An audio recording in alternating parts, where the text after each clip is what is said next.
Glória a Deus. A graça e a paz do Senhor Jesus seja com a sua vida nesses dias.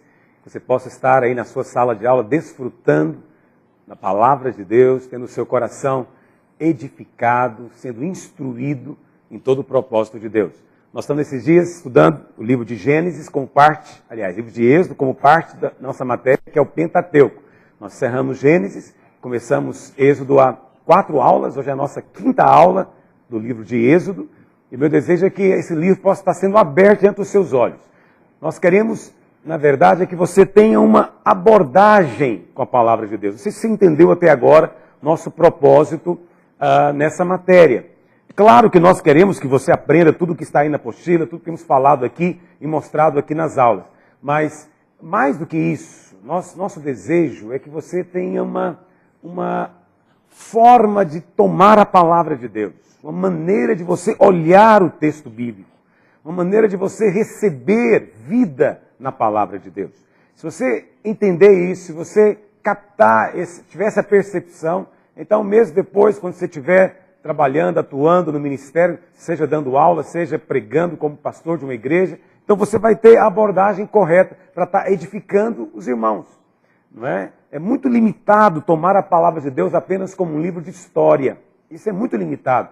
Alguns, às vezes, veem apenas isso. Outros vão um pouquinho mais adiante, não é? E veem a Bíblia como um livro de histórias edificantes, cheio de princípios morais para o nosso dia a dia.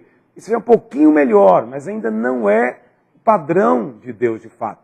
O padrão e a vontade de Deus é que você tome a palavra como sendo vida. E que você possa desfrutar da pessoa do Senhor Jesus na palavra. Você não tome apenas a letra da palavra, porque Paulo diz em 2 Coríntios que a letra sozinha mata.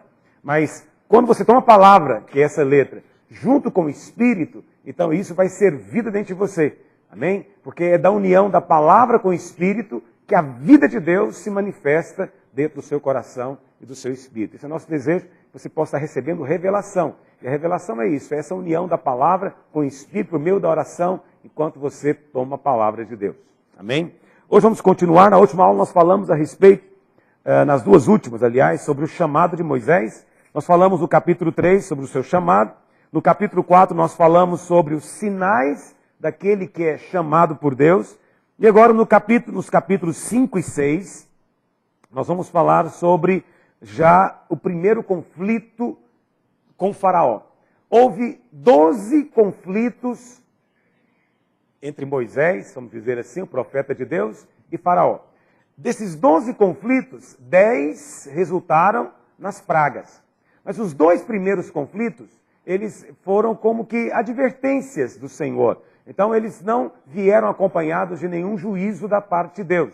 E o primeiro conflito, o primeiro confronto, está aqui em Êxodo capítulo 5. Queria que você abrisse a sua Bíblia, eu não vou projetar, tá bom? Porque eu quero que você traga a sua Bíblia para a aula. Você não deve simplesmente estar assistindo o PowerPoint, deve pegar a sua Bíblia. Aliás, você deveria ter uma Bíblia exclusiva só para essas aulas, só para o curso telepresencial, para que você possa estar anotando na sua Bíblia, no rodapé da sua Bíblia, transformando-a num tesouro, em algo precioso que você vai usar no decorrer dos anos vindouros do seu ministério.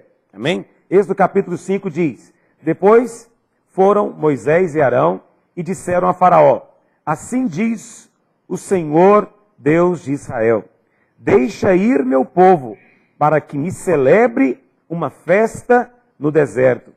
Respondeu Faraó: Quem é o Senhor, para que lhe ouça eu a voz e deixe ir a Israel? Não conheço o Senhor, nem tampouco deixarei ir a Israel. Eles prosseguiram: O Deus dos hebreus nos encontrou, deixa-nos ir, pois caminho de 3 dias ao deserto, para que ofereçamos sacrifícios ao Senhor nosso Deus, e não venha ele sobre nós com pestilência ou com espada. Então lhes disse o rei do Egito: Por que Moisés e Arão, por que interrompeis o povo no seu trabalho? Ide às vossas tarefas. Diz também Faraó: O povo da terra já é muito, e vós os distraís das suas tarefas. Naquele mesmo dia, pois, deu ordem Faraó aos superintendentes do povo e aos seus capatazes, dizendo: Daqui em diante, não torneis a dar palha ao povo para fazer tijolos, como antes. Eles mesmos que vão e ajuntem para si a palha. E exigireis deles a mesma conta de tijolos, que antes faziam. Nada diminuireis dela. Estão ociosos. É por isso que clamam. Vamos e sacrifiquemos ao nosso Deus. Agrave-se o serviço sobre esses homens, para que neles se apliquem e não deem ouvidos a palavras mentirosas. Então saíram os superintendentes do povo e seus capatazes e falaram ao povo: assim diz Faraó, não vos darei palha, ide vós mesmos e ajuntai palha onde a puderdes achar, porque nada se diminuirá do vosso trabalho. Então o povo se espalhou por toda a terra do Egito a juntar restolho em lugar de palha.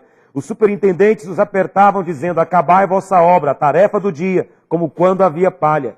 E foram açoitados os capatazes dos filhos de Israel, que os superintendentes de Faraó tinham posto sobre eles. E estes lhes diziam: por que não acabastes nem ontem nem hoje a vossa tarefa, fazendo tijolos como antes?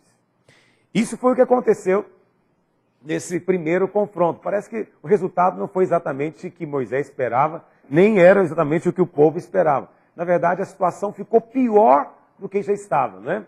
Então, Deus quer que seu povo veja o mundo como de fato o mundo é. Eu acho que um dos grandes objetivos desse livro, o livro de Êxodo, na palavra de Deus, é justamente nos revelar o mundo. Por quê? Porque se o povo de Deus permanece no mundo, permanece ainda envolvido, né, embriagado com as coisas do mundo, esse povo não tem condição de cumprir os propósitos de Deus.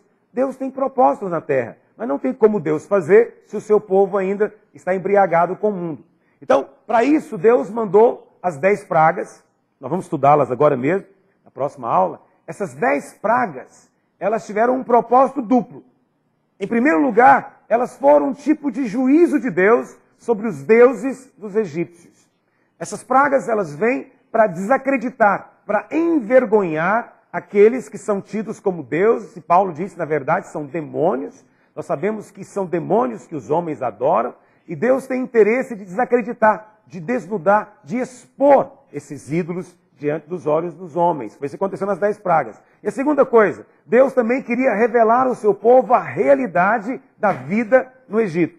Percebe que, na medida em que as pessoas estão ali trabalhando no Egito, elas não têm a percepção exata do que está acontecendo. Mas quando as pragas vêm, aí a realidade da vida no mundo é expressa, é manifesta. É isso que acontece, por exemplo, na primeira praga, quando Deus, por exemplo, manda Moisés transformar as águas do Nilo em sangue. O que está acontecendo ali? Como nós explicamos na aula passada. O Nilo era a fonte de vida do Egito.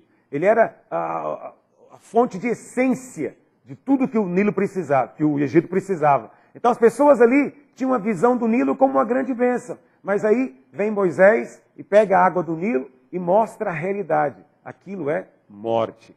Estou dando um exemplo para você entender o que nós queremos falar com isso. As pragas tiveram um objetivo duplo. Amém, irmãos? Vamos entender isso? 2 objetivos. O primeiro objetivo das pragas foi expor os deuses egípcios. E o segundo objetivo das pragas foi mostrar a realidade do mundo. Vamos ver isso depois, porque tudo isso se aplica a nós. Então o Senhor quer desvendar a vida do mundo diante dos nossos olhos. Se nós vamos ser edificados lugar para a manifestação da glória de Deus na terra, nós precisamos ser um povo separado do mundo. Ser separado do mundo não significa que você vai ter que sair do mundo, no sentido físico da palavra. Não, nós estamos no mundo, convivemos com pessoas do mundo, fazemos negócio, trabalhamos e fazemos tudo que as pessoas normais fazem no mundo. Todavia, o pensamento do mundo, a mentalidade do mundo, os objetivos do mundo não podem estar no nosso coração. O povo de Deus não pode estar procurando as mesmas coisas que as pessoas do mundo estão procurando. Não podem estar embriagadas do mesmo jeito que as pessoas lá fora estão. Há necessidade de mudar. O primeiro conflito foi no capítulo 5. O texto começa dizendo assim: depois foram Moisés e Arão e disseram a Faraó: assim diz o Senhor, o Deus de Israel. A primeira coisa que tem que ser observada no texto é que Deus se revelou de várias maneiras aqui. No capítulo 3 eu mostrei para vocês que Deus se revelou para Moisés primeiro como anjo do Senhor, depois como Elohim, como Deus, depois como Jeová ou Yahvé, que significa o eu sou, depois o Deus dos hebreus. Mas aqui no capítulo 5, o Senhor diz que ele é o Deus de Israel. Para Moisés ele havia dito que ele era o Deus de Abraão, de Isaque e de Jacó. Mas aqui agora para Faraó, Deus manda dizer: fala para Faraó que quem está mandando o povo sair é o Deus de Israel. O que significa ser o Deus de Israel?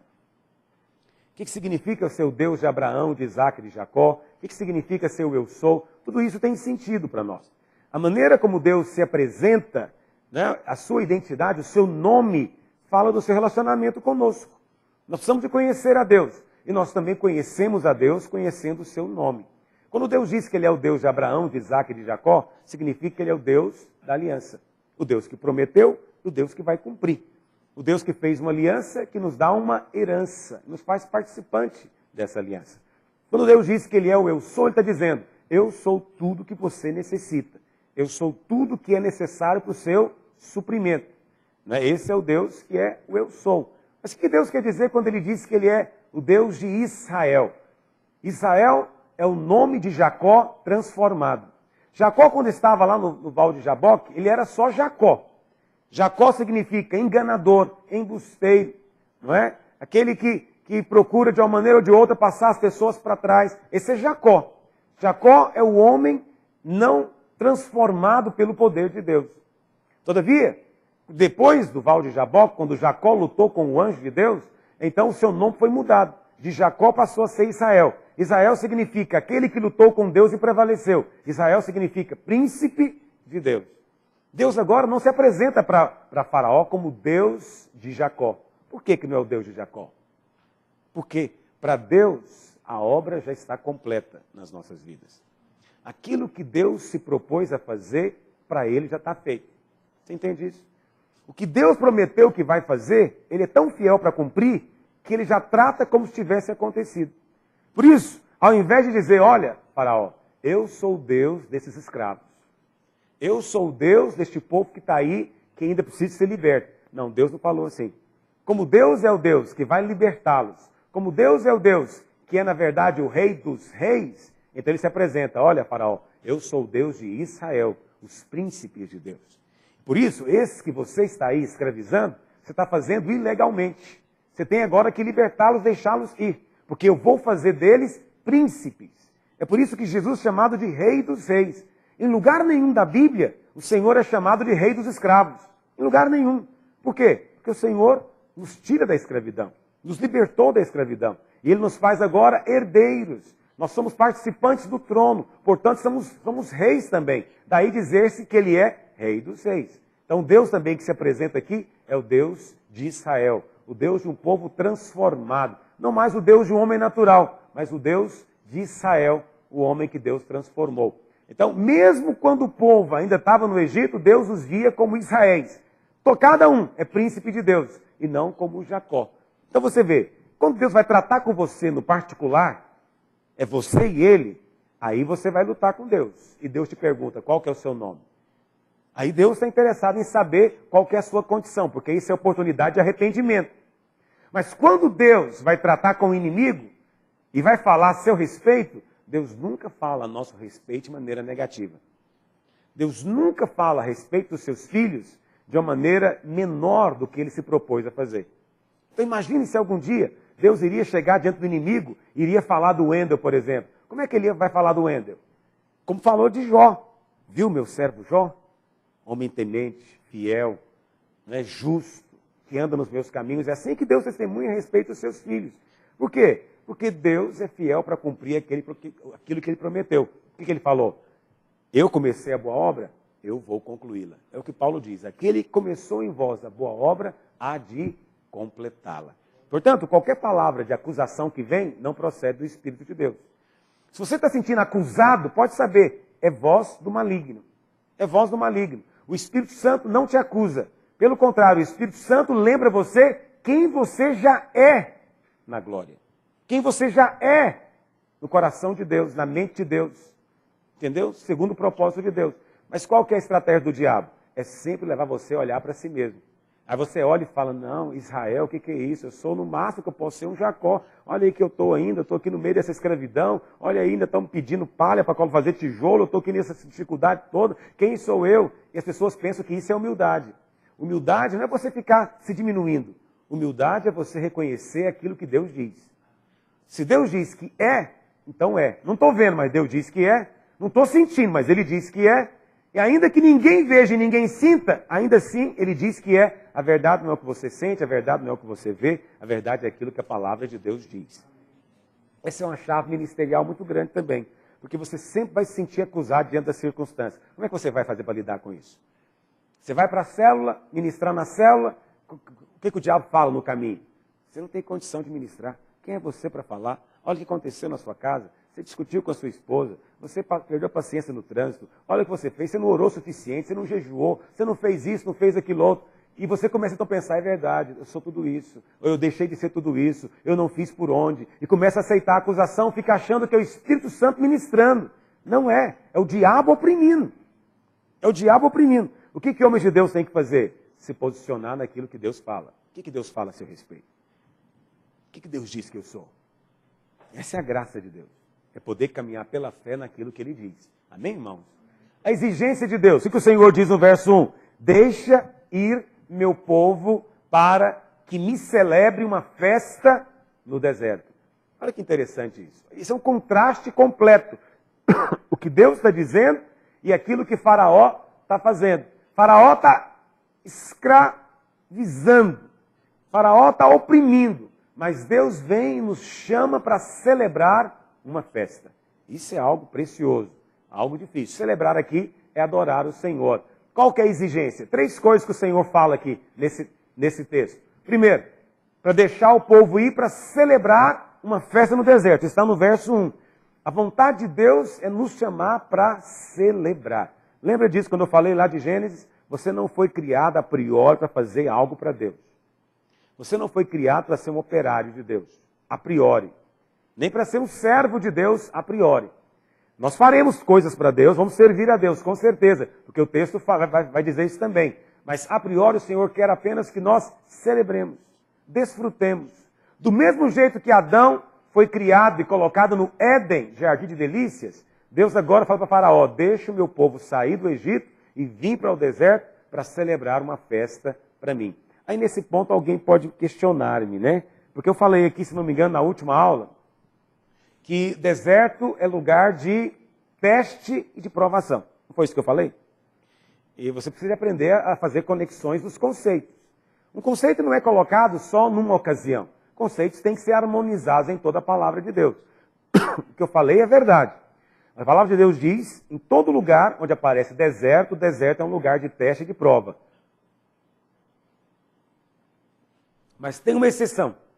O único lugar onde deserto não significa prova, é justamente aqui em Êxodo. Aqui deserto significa separação do Egito, a priori, em primeiro lugar. Por isso que o Senhor fala, se você for observar bem, você vai ver que o processo de Deus, depois que você sai do Egito, o primeiro estágio é o deserto. Eu falei para você que o deserto é um tempo de prova, isso continua sendo verdadeiro. Mas agora eu vou te lançar mais um conceito. O deserto é um lugar de separação. Se o Egito simboliza o mundo, quando Deus fala, deixa o meu povo ir para que me celebre uma festa no deserto, está dizendo, deixa que o meu povo se separe. Não dá para celebrar a Deus nos padrões do mundo, no ambiente do mundo, do jeito do mundo, aos olhos do mundo, não tem jeito. A nossa festa é diferente das outras festas. A celebração que o Senhor quer aqui é uma celebração que envolve sacrifício. A gente vai ver depois ali no terceiro ponto. É um outro tipo de festa. Não é a festa do diabo, não é a festa do carnaval, não é a celebração sem motivo para celebrar. Não é uma coisa tola as celebrações do mundo. As pessoas têm que usar uma bebida alcoólica ou então usar uma droga para poder ficar alegre. Então eles festejam para tentar produzir alegria. Com o povo de Deus é o contrário. Nós já temos a alegria da libertação. A alegria do suprimento, a alegria da vitória. E então nós celebramos. É o inverso. Entendeu? É mais ou menos como aqueles índios, né, naqueles filmes de cowboy antigos, que ficavam ali fazendo cerimônia para fazer chover. Já viram aquilo? Aí eles ficavam lá ao redor da fogueira, rodeando e gritando, invocando para fazer chover. Aí eles estavam então celebrando para tentar invocar uma alegria, uma chuva. Nós somos o contrário. Nós somos aqueles que celebramos depois que chove. É porque choveu, nós festejamos. Entendeu o que eu estou dizendo? Então você vê a festa do carnaval, como se faz no Brasil hoje. É uma festa tipicamente do mundo. Não tem motivo nenhum de celebrar. É até o contrário. As pessoas falam, olha, está muito ruim, a crise está terrível, a situação está difícil, mas olha, vamos tentar esquecer tudo isso e vamos festejar. Festejar o quê? Festejar o quê? Nada. Não há nada a festejar. Não há nada a celebrar. Coisa alguma. É apenas o prazer da carne pelo prazer da carne. E daí a necessidade de toda aquela promiscuidade. Com Deus não é assim. Então há necessidade do deserto aqui. O deserto é um lugar de separação. Aos olhos do mundo é um lugar de privação. O bom é o Egito.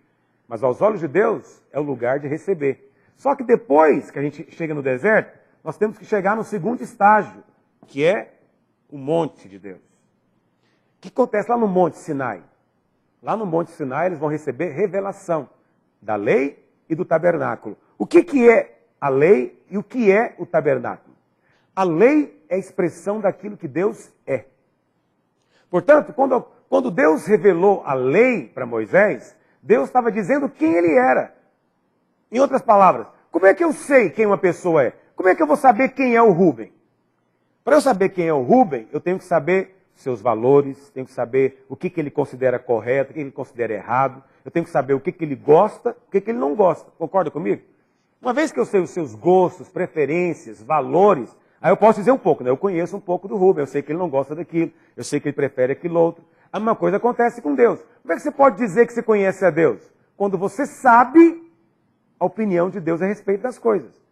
E na lei, Deus mostrou o que ele não gosta e mostrou o que ele gosta. Quando Deus diz, por exemplo, para não matar, ele está mostrando um tipo de Deus que ele é. Quando ele falou que não quero que roube, não roubarás, ele está mostrando o tipo de Deus que ele é. Quando ele diz para não dizer falso testemunho, não mentir, não cobiçar, não é verdade? Ele está falando do tipo de Deus que ele é. Então, portanto, a lei é revelação de Deus. Mas não é só revelação de Deus que acontece no monte. Tem também a revelação do tabernáculo. O que é o tabernáculo? O que simboliza o tabernáculo, irmãos? O que simboliza? A igreja. O tabernáculo é a casa de Deus. Quem é a casa de Deus hoje? Nós, a igreja. Eu não digo nós individualmente, mas não. Eu falo de nós corporativamente. Igreja, corpo de Cristo.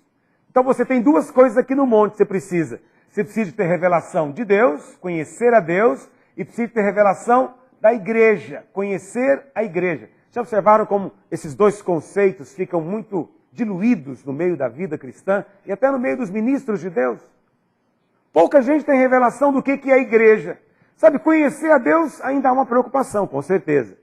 Ainda que é um conhecer, às vezes, muito subjetivo, muito emotivo, muito de sensação física. Conhecer a Deus é saber o que Deus pensa, é conhecer sua vontade, é conhecer seu propósito. Isso é conhecer a Deus. Não é sentir Deus simplesmente. Sentir é subjetivo. Objetivo é saber a opinião dele. E a igreja, então? Irmãos, quem sabe o que é a igreja hoje? Para a maioria das pessoas, a igreja é só o culto de domingo. As pessoas não sabem nada do que é a igreja. A maioria dos pastores hoje no mundo nem estão edificando igreja local. Eles só fazem eventos semana após semana. Alguns fazem campanha. Tem gente que vê a igreja como business, como negócio. Quer dizer, a concepção de igreja muito limitada. Precisamos ter revelação do Senhor aqui. Aqui é o lugar da revelação. Mas tem um lugar de praticar a revelação. É em Canaã. Canaã é o lugar da batalha espiritual. Canaã é o lugar da luta contra as hostes do inferno. Mas é o lugar também de nós vivermos a realidade da revelação que tivemos aqui no monte. Então eu falei na última aula, ou penúltima, não me lembro bem, sobre os 3 estágios. Né? Egito, deserto, Canaã. Continua valendo. Mas eu acrescentei para você mais um conceito aqui no meio. É que entre o deserto e Canaã, tem um monte ainda. Mas sabe, há muito mais coisas aqui. Só que eu vou contando para os irmãos aos poucos, para você ir memorizando. Amém? Estão entendendo o que eu estou dizendo? Estão compreendendo? Isso aqui não é só um mero conceito interessante para você guardar. Falar, poxa, que interessante esse esqueminha aqui. Não, irmãos. Isso aqui são coisas vitais para o seu ministério. Coisas básicas para o seu ministério. Bom, além disso, o Senhor falou que o meu povo vá no caminho de 3 dias. Por que 3 dias? Porque o número 3 na Bíblia tem vários significados. O primeiro deles aponta para Deus como Deus triuno. Mas quando fala 3 dias, aponta para a ressurreição. Jesus ficou 3 dias, 3 noites no ventre da terra. Né? Como Jonas ficou também 3 dias no ventre do peixe. Aqui o Senhor manda eles caminhar um caminho de 3 dias. 3 dias caminhando. Essa é a distância entre o Egito e o lugar que Deus tem para nós. Qual que é a distância entre você e as pessoas do mundo? Qual que é a distância que há entre você e elas? Vocês convivem juntas, vocês trabalham junto, né? Você faz faculdade, você convive com elas lá. Qual que é a distância entre você e as pessoas do mundo? 3 dias. 3 dias. É a ressurreição. Isso significa o quê? O que separa o Rubem dos colegas dele lá na faculdade? É só uma coisa. É que ele estava morto e recebeu vida. Só isso que separa. Mas não é pouca coisa não. Na verdade, isso é tudo. Alguém que estava morto e ganhou vida, barbaridade. A distância é enorme. É a distância que tem entre nós e o cemitério ali. Essa é a distância que existe. Não é? Então o Senhor fala, tem que caminhar caminho de 3 dias. Observa, alguém pode dizer, pastor, você não está sendo muito alegórico, não? Não, tudo que eu falo, eu te dou um embasamento. Eu te dou a lógica bíblica. Existe uma lógica natural, uma mentalidade natural, e tem uma lógica bíblica. Você está compreendendo a lógica bíblica? E a terceira coisa, o Senhor diz, primeiro então, o Senhor queria que o seu povo fosse celebrar uma festa no deserto. Segundo, que o povo fosse caminho de 3 dias, nos fala de uma vida de ressurreição. Isso nos fala de uma nova vida. Eu estou chamando o meu povo para uma nova vida. Eles vão ter agora uma nova história. Não é mais uma escravidão, não há mais lugar para opressão, é uma nova vida, vida de ressurreição. Estavam mortos, mas vão ganhar vida. E a terceira coisa, para que possam oferecer sacrifícios ao Senhor. Isso está aqui no capítulo 5, verso 3, eu esqueci de ler para você. Eles prosseguiram. O Deus dos Hebreus nos encontrou. Deixa-nos ir, caminho de 3 dias ao deserto, para que ofereçamos sacrifício ao Senhor, nosso Deus. Então, é 3 dias e depois, para que ofereçamos sacrifícios. Os sacrifícios depois viram a nossa festa. Esse é um princípio espiritual que você deve ir aprendendo. As coisas de Deus são sempre paradoxais. Aquilo que você oferece como sacrifício, ele depois volta para você como a sua colheita e recompensa. É assim que funcionam as coisas do Espírito. É depois que Abraão colocou Isaac como sacrifício, é que agora ele vai poder colher as nações que o Senhor disse que ia dar para ele. Vai poder abençoar cada família da terra. E isso é que é celebrar. Só há celebração onde há colheita. Mas antes de haver colheita tem que haver o quê? Oferta, sacrifício, entrega. Aos olhos do mundo, dor. Aos olhos do mundo, perda. Aos olhos de Deus, oportunidade de celebração. É tempo de celebração. Estão compreendendo, irmãos? Estão avançando? Vamos lá, então. Essa é a primeira coisa que nós queremos ver aqui no texto. A exigência do Deus de Israel. Queremos ver 4 coisas. Vamos ver se o tempo vai permitir. Segundo, a resposta de Faraó. Qual foi a resposta que Faraó deu à palavra do Senhor através de Moisés? Bom, primeira coisa, obviamente, ele não deu crédito. Ele falou o quê? Quem é o Senhor? Quem é? Quem é Deus para que eu obedeça? Quem é o Senhor? E ele então fez mais uma coisa. Além de não dar crédito à palavra, ele intensificou o trabalho do povo. O que ele fez? 3 coisas. Primeira coisa, o texto diz que ele não deu mais palha ao povo e exigiu a mesma produção de tijolos. Sabe o que acontece? Isso aqui é um símbolo, uma representação simbólica, tipológica, do que acontece com cada um de nós quando nos convertemos. O que acontece quando você se converte? Não é isso? O Senhor vem, e vamos imaginar então, o Rubem não é crente. O Senhor vem então e traz o Rubem caminho de 3 dias, é o novo nascimento, ressurreição, vem para oferecer ao Senhor a sua nova vida. Ele agora está na igreja, está na vida da igreja. Mas o que acontece com o Faraó? Faraó ainda não quer largá-lo. Faraó não quer largá-lo ainda. O que Faraó faz então? Torna a vida dele difícil. É o que acontece com o novo convertido. Ele se converte e a coisa, em vez de melhorar no primeiro momento, faz é piorar. Faz é piorar. E alguns até questionam, mas peraí, vale a pena ser crente? Eu virei crente, o negócio está tudo azedando para o meu lado, as pessoas me perseguem, falam mal de mim, né? Eu perdi meu emprego, não tenho dinheiro, exceto tudo quanto é lado, estou me sentindo sozinho, e aquela opressão danada, e tudo porque eu virei crente. As pessoas vão falar para ele, foi isso mesmo, foi só você virar crente que o negócio está acontecendo tudo isso com você. É fato ou não é, irmãos? Não acontece isso? Acontece. Isso é Faraó que fala, não vamos dar palha para ele, vamos cobrar dele mais. É o inimigo querendo reter, querendo segurar, mas não tem jeito. Uma vez que o Senhor veio para libertar, Faraó vai ter que soltar em nome de Jesus. Mas isso aqui acontece. Segunda coisa que Faraó faz, ele os condenou por estarem ociosos. Olha o que o texto diz no verso 8. Estão ociosos, por isso é que clamam, vamos e sacrifiquemos ao Senhor. Está ocioso. O que as pessoas falam a respeito daqueles que se convertem? Crente é tudo preguiçoso, já ouviu isso? Agora converteu, só quer saber de orar. Converteu agora é orando de dia, orando de noite, orando toda hora. Agora quer orar. Você tem que trabalhar. Quer dizer, não sei se você já ouviu isso, mas muitos quando se convertem, o que eles ouvem é isso o tempo inteiro. Você está buscando a Deus demais, está te faltando serviço. Está precisando de buscar, é mais trabalho para você.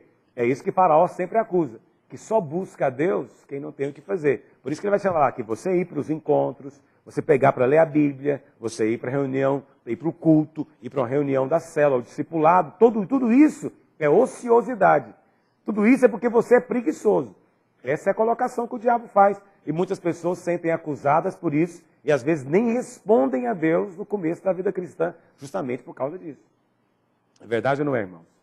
Isso é uma experiência que todos nós temos. E a terceira coisa, levou-os a não atentarem às palavras, declarando-as vãs e mentirosas. Não é isso que o texto diz? Verso 9. Agrave-se o serviço sobre esses homens para que neles se apliquem e não deem ouvidos a palavras mentirosas. Tudo que Faraó deseja é impedir as pessoas de ouvirem a palavra de Deus. Por isso ele vai acusar sempre de ser uma palavra mentirosa. Agora, ele sabe que essa palavra é que vai ter o poder de mudar a história completamente. Vai ter poder de transformar as pessoas, de mudar as vidas, ele sabe disso. Então ele tenta desacreditar de todas as maneiras possíveis. Então vai desacreditar dizendo, isso tudo é conversa, isso é papo furado de pastor, isso é papo furado de igreja, né? São palavras mentirosas. É gente preguiçoso, é gente que não tem o que fazer, gente ociosa, que vocês estão dando ouvido para isso, por isso que a vida vai ficar pior agora. Essa é a condição de todo aquele que é recém-convertido. Todo novo convertido experimenta essa fúria de Faraó, mas ele apenas se levanta para cair, porque não tem como impedir o avanço da obra de Deus, uma vez que Deus já determinou a salvação de alguém. Amém, irmãos? Terceira coisa, nos capítulos 6 e 7, nós vemos ainda um treinamento de Moisés. Como é que eu vou dizer? Um treinamento adicional de Moisés. Por que Moisés precisou de ser treinado por Deus agora? Porque as coisas não aconteceram do jeito que Moisés esperava. Então, como é que você imaginava? Se fosse você, estivesse lá no deserto e um dia aparece Deus no meio da sarça ardente, né, e fala com o faraó para deixar sair o povo e você vai conduzi-los. Ora, o que você imagina no seu conceito natural? É que vai chegar, faraó vai ouvir, e você vai sair e vai dar tudo certo. Mas não aconteceu nada como ele queria. Ele falou, Faraó não deu ouvidos, piorou a situação do povo. Depois você pode ler que no final do capítulo 5, que o povo de Israel se queixou, murmurou contra Moisés. Ainda disseram, nós estávamos aqui muito bem. Foi só vocês chegarem com essa conversa de libertação, agora nossa vida ficou terrivelmente pior. A coisa complicou demais por causa de vocês. Quer dizer, aquilo que ele pensou que ia ser bênção, só fez azedar tudo. O que alguns fazem nessa circunstância? A primeira coisa que eles fazem, duvidar do chamado de Deus. Será que Deus apareceu mesmo? Será que era Deus lá mesmo? Será que as coisas são desse jeito mesmo? Então Deus precisava ainda de treinar Moisés. Treiná-lo por causa do seu conceito natural. Porque ele estava pensando que aquela situação era derrota. Era uma aparente derrota, na verdade. Parecia que Faraó estava saindo vitorioso e que Israel estava sofrendo tudo. Mas, na verdade, Deus estava no controle de todas as coisas. Então, no treinamento adicional que Deus deu para ele, Deus quis lembrar ou fez duas coisas. Primeiro, relembrou Moisés o seu poder, como está no verso 3 do capítulo 6. Apareci a Abraão, a Isaac e a Jacó como Deus Todo-Poderoso, como El Shaddai. Mas pelo meu nome, o Senhor, o Eu Sou, não lhes fui conhecido. Deus está dizendo, olha, eu sou o Deus Todo-Poderoso e eu sou o que for necessário. Então, Moisés, não tenha temor, nem tenha constrangimento. Eu vou fazer o que estou prometendo. E a segunda coisa que o Senhor reafirmou foi a sua aliança. Também estabeleci, verso 4, Também estabeleci a minha aliança com eles, para dar-lhes a terra de Canaã, a terra em que habitaram como peregrinos. E eu sou o Deus da aliança, viu, Moisés? Então, o que eu falei para Abraão, Isaque e Jacó, eu vou cumprir. E você vai ver o cumprimento dessa promessa. Então, Deus está aqui reafirmando para Moisés. Moisés está lá todo acabrunhado, todo chateado, porque as coisas não foram como ele imaginava. Vamos pensar aqui no caso dos irmãos. Então, vamos pensar aqui como vai ser, né? Então, você tem chamado para ser pastor? Como é que é o seu nome? Rafael. Vamos imaginar o Rafael, então. Ele vai ser enviado para uma cidade. Tem alguma cidade que você gostaria de ir? Você é de São Paulo? Você quer ir para São Paulo mesmo? São Paulo é muito grande. Tem muitas cidades. E vamos imaginar, então, que ele quer ir para uma cidade. Vamos pensar uma cidade qualquer. Vamos imaginar que ele quer ir lá para São Vicente. Deus chamou. O Senhor falou para ele, você vai, a obra vai acontecer, a igreja vai se estabelecer e vai ser bênção. Aí ele pega e chega. Aí tem um grupinho lá, né? E uns 15 irmãos, ele chega e pensando, agora vai romper, a coisa vai arrebentar, vai ser demais. E acontece o quê? Logo no começo, os primeiros 6 meses, que ele imagina que o negócio vai ser só para cima, aquilo que era 15 vira 10, 5. Todo mundo fala, peraí, Rafael, você não tem chamado de Deus? Mas eu tenho, mas deve ter algo errado, ué. O que está acontecendo? Eu cheguei aqui, o negócio está pior do que estava. Parece que estava até melhor sem mim aqui do que comigo. Entende o que eu estou dizendo? Essa é uma experiência que todos nós passamos eventualmente. O que fazer nessa circunstância? Você precisa desse treinamento adicional que o próprio Moisés teve, né? Então Deus corrigiu e treinou Moisés em relação a 5 coisas. Primeira coisa, Deus deu a ele uma palavra de fé. Você não pode ter ministério sem fé. Olha o que o Senhor diz no verso 1. Disse o Senhor a Moisés, capítulo 6, verso 1. Agora verás o que hei de fazer a Faraó, pois por mão poderosos deixará ir, e por mão poderosos lançará fora da sua terra. Olha o versículo 6. Portanto, dize aos filhos de Israel, eu sou o Senhor, e vos tirarei de debaixo das cargas do Egito, vos livrarei da sua servidão, e vos resgatarei com braço estendido e com grandes manifestações de julgamento. Tomar-vos-ei por meu povo, e serei vosso Deus, e sabereis que eu sou o Senhor vosso Deus, que vos tiro da terra do Egito. Primeira coisa que você tem que ter é um treinamento adicional com relação à fé. Você precisa de crer no poder de Deus. Deus vai fazer. Então, Rafael, quando você chegar lá, e em vez da igreja crescer, fizer diminuir, essa é a hora de você se posicionar. E chegar para os irmãos e falar, irmãos, eu sei que vocês estão vendo aqui o contrário do que eu falei, mas acredita em mim, o que eu falei vai acontecer. Nós teremos aqui uma obra prevalecente, porque o Senhor, o Deus Todo-Poderoso, nos deu a palavra. E nós caminhamos em cima dessa palavra. Você sabe, é assim que eu tenho caminhado no ministério ano após ano. Ano após ano. Se não for assim, não espere prevalecer em coisa alguma. É preciso fé. Moisés estava achando que não precisava de fé? Precisa de fé. Precisa de crer no que Deus falou. Fé não é fé por fé em alguma coisa, por nada. Não é fé de fechar o olho e pular no buraco. Fé é crer no que Deus disse. Fé é levar a sério o que Deus falou. Fé é tomar como sendo um fato aquilo que Deus disse, mesmo que você não veja nada ainda. Deus falou, então é. É assim que é. Não é simples, reconheço.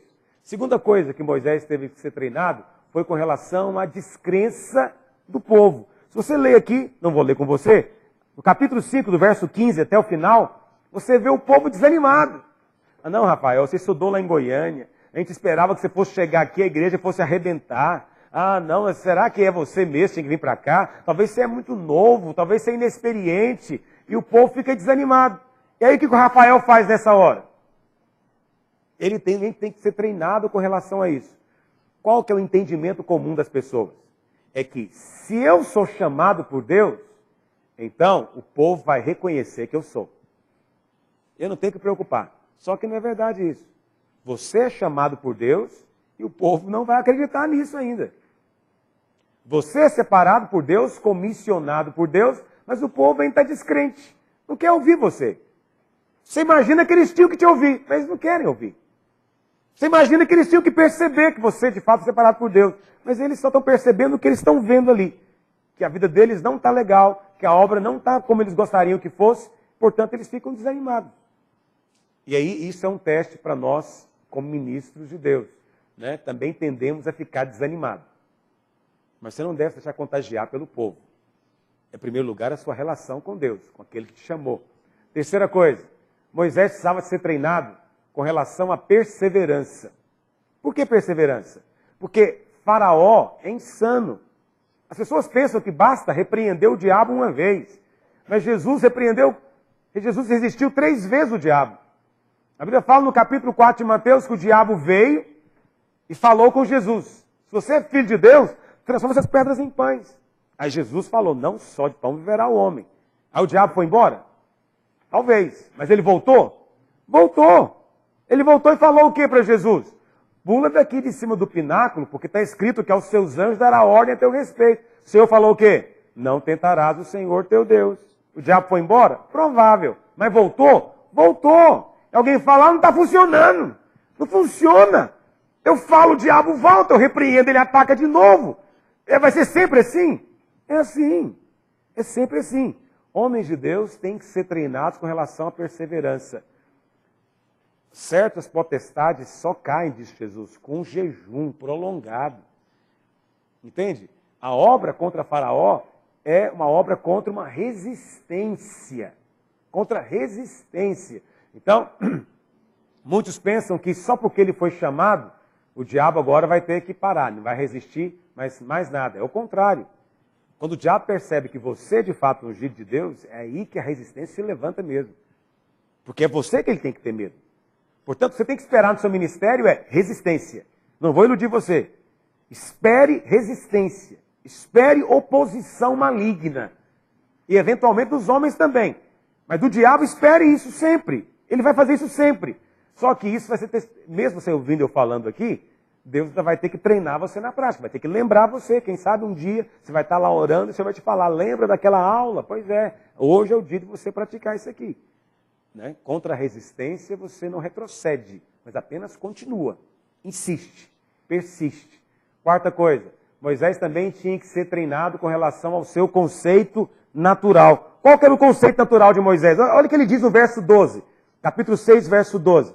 Moisés, porém, respondeu ao Senhor, dizendo, eis que os filhos de Israel não me têm ouvido.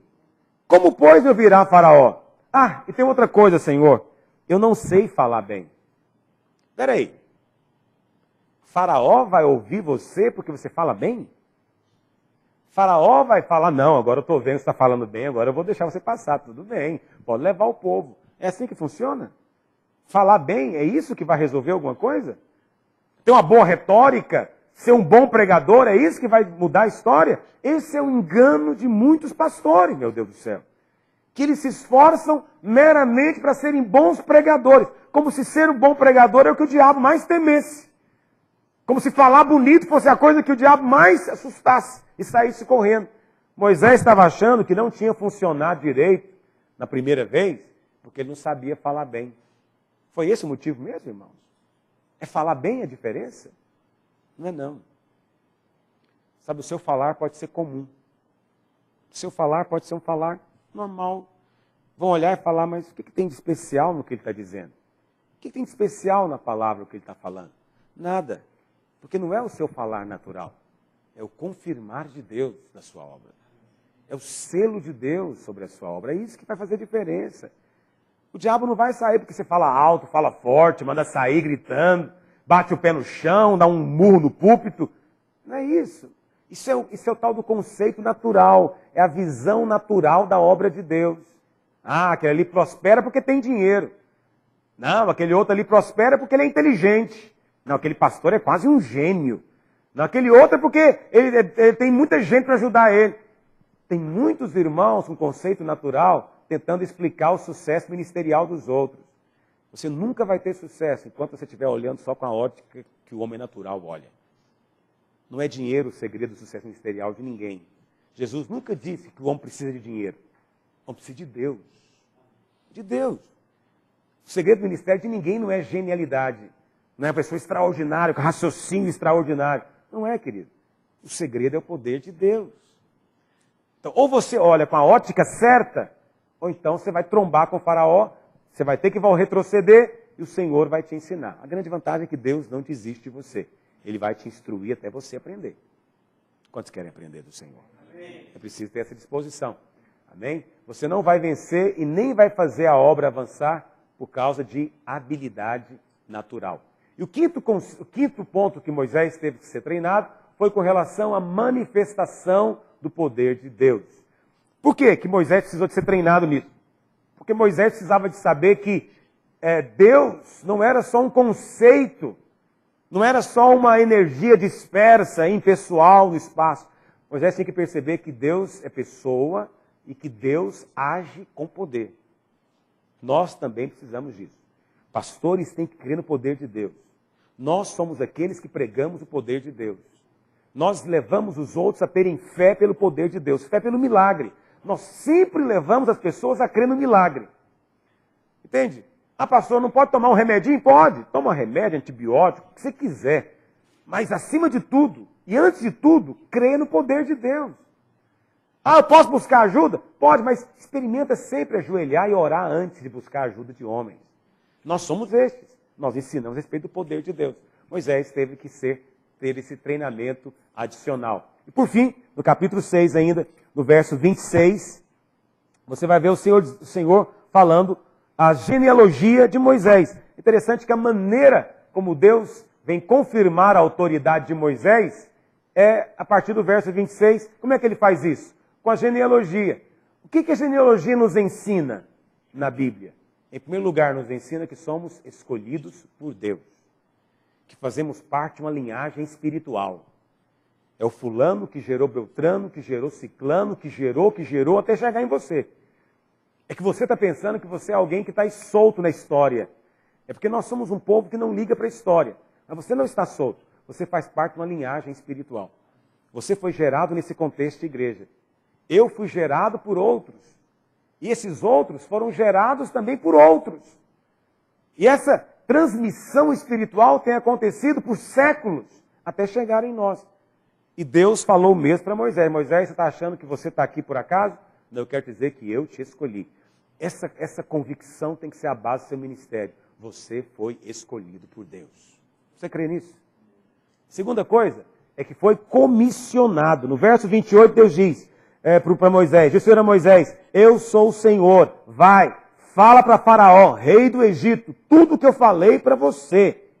Vai lá e fala, estou te comissionando. Deus está reafirmando, depois de treinar novamente, de remover aqueles conceitos equivocados, conceitos naturais, incrédulos, Deus reafirma, eu estou te mandando. Essa é a sua missão, esse é o seu trabalho. Nós também estamos aqui para falar com o Faraó. Deixa, solta o povo de Deus. Mas tem povo de Deus? Sim, Deus tem muito povo para ser salvo nessa cidade, nessa geração ainda. Você crê nisso? Tem muita gente que está ainda aí presa na escravidão do pecado, que vai ser liberta, por quê? Porque nós temos aqui muitos homens que são chamados, comissionados por Deus, que vão falar para o Faraó, deixa sair, solta.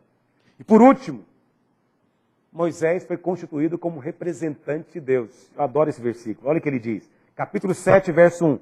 Então disse o Senhor a Moisés, vê que te constituí como Deus sobre o Faraó. Não é tremendo isso? Deus aqui com letra minúscula. Né? Moisés não é Deus no sentido pleno da palavra. Mas para Faraó é como se fosse Deus. Não é tremendo isso? Olha, Moisés, você está achando que Faraó é alguma coisa? É que você não tem noção de quem era Faraó. Você não tem noção. Você acha que era fácil conversar com Faraó? É capaz, se fosse mandar você conversar com o governador do estado, você ficaria meio sem graça? E se fosse com o presidente do país, com o Lula? Você ia ficar mais sem graça ainda. E se fosse com Barack Obama? Que Deus falasse, você vai na Casa Branca falar para ele, solta o meu povo. Como é que você ia chegar lá? Com toda aquela autoridade? A coisa não é fácil. Aí Deus fala para Moisés, olha Moisés, é o seguinte, você está achando que o rei do Egito é o maioral do planeta, né? Pois é, mas eu vou te constituir em alguém maior do que ele ainda. Você vai ser Deus sobre ele. Você vê o tanto que Faraó era grande, hein? Não tinha outro tipo para Deus dar para Moisés. Moisés virou Deus sobre Faraó. Deus. Significa o quê? Você que tem autoridade. O que você ligar vai estar ligado, o que desligar está desligado. Se você mandar transformar a água em sangue, vai virar sangue. Se Se você falar para o pó virar piolho, virá piolho. Porque você sobre Faraó vai ser Deus. Isso é que é autoridade, hein, irmãos? Eu creio que o Senhor também colocou a sua igreja como Deus em cima do diabo. Por que é como Deus? Porque Jesus disse, eis aí que eu dou a minha autoridade para vocês. E no meu nome vocês podem ir. Então quem vai no nome do Senhor, ele já está indo na posição certa. Sem isso, não há ministério. Amém, irmãos? Que o Senhor possa abrir os seus olhos hoje, nessa aula, para você entender todos esses conceitos tão tremendos e que são chaves para aquele ministério que eu tenho certeza Deus já está formando e firmando e estabelecendo na sua vida. Deus possa abençoar você.